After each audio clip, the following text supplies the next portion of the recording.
For most people, the word orgasm always means sexuality. It gives you a certain sense of peak, but it doesn't take you to an absolute peak. But once one knows how to be orgasmic without the need of the physicality, then it's a perpetual orgasm.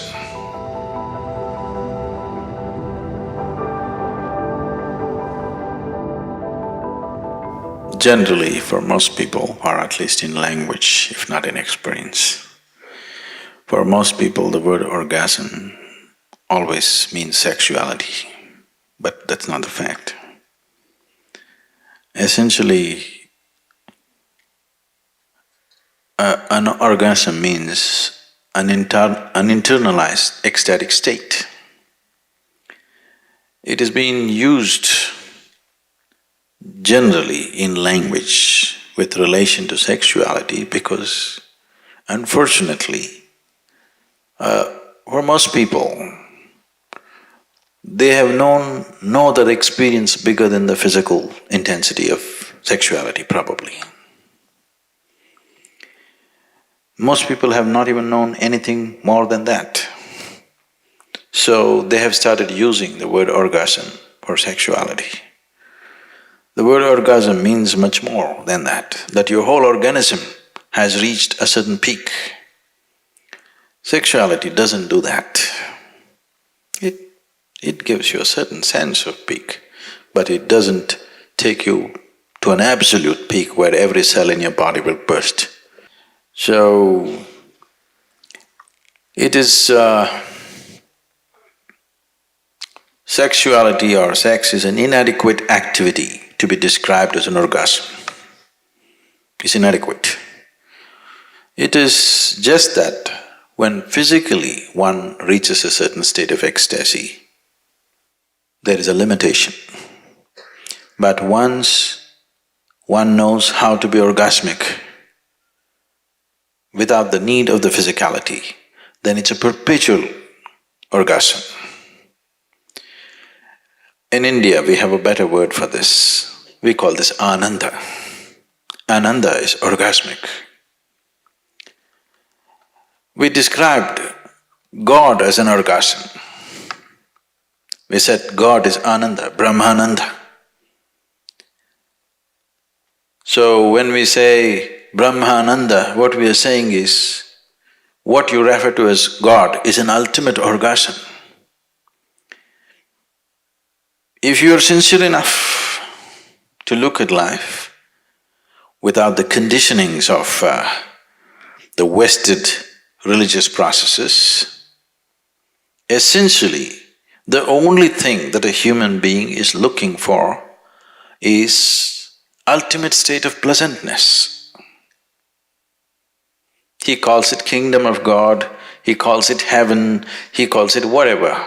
Essentially he is looking for an ultimate orgasm. He is not looking for anything else. So God has been described as Ananda, or God has been described as orgasm. Orgasm is not a sufficient word. Ananda is saying that thing in a much bigger way than the word orgasm says it. So in the East we called God as Ananda. Ultimate orgasm is God. If you want to settle for limited things, you can try sexuality, alcohol, drug. It will only enslave you, it doesn't liberate you. Because this is not Ananda, this is just pleasure. Pleasure is always entangling. People seek pleasure essentially because joy is missing, because bliss is missing. If you are blissful, you would definitely not seek pleasure, isn't it so? If you're right now really blissful, would you seek pleasure? Pleasure is just a shadow of blissfulness. It is never the real thing, it just gives you a shadow. But when you have not known the real thing, even a shadow will do. I'm not against it, but If you do not realize the limitation of pleasure, you will get entangled in it. The more and more you seek pleasure, the more and more you get entangled to the objects of pleasure.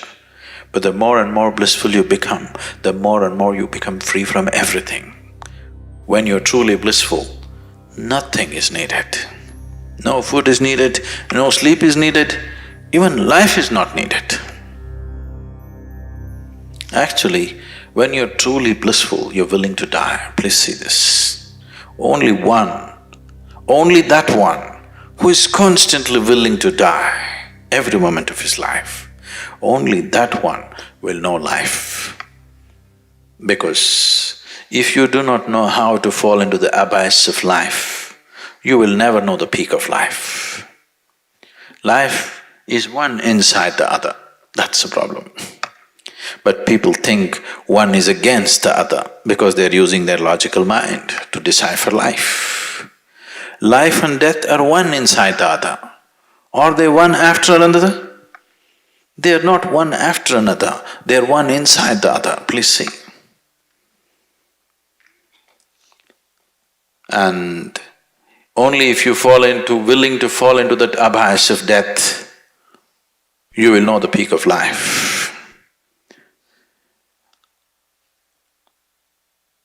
Generally, in English language, if you're in a hopeless condition, we say, it is said in English, you're falling into a bottomless pit. Please understand this. Look at the superficial nature of people's understanding. If a pit is bottomless, there's really no danger, isn't it?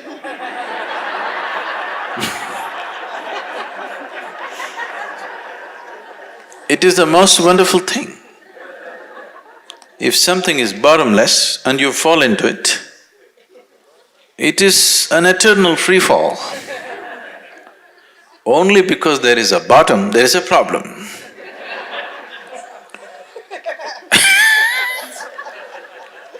Once it happened, Shankaran Pillai fell off the second floor. And he was hurt. People gathered around him and asked, "Did the fall hurt you?" He said, "You idiots, it's not the fall, it's the stopping."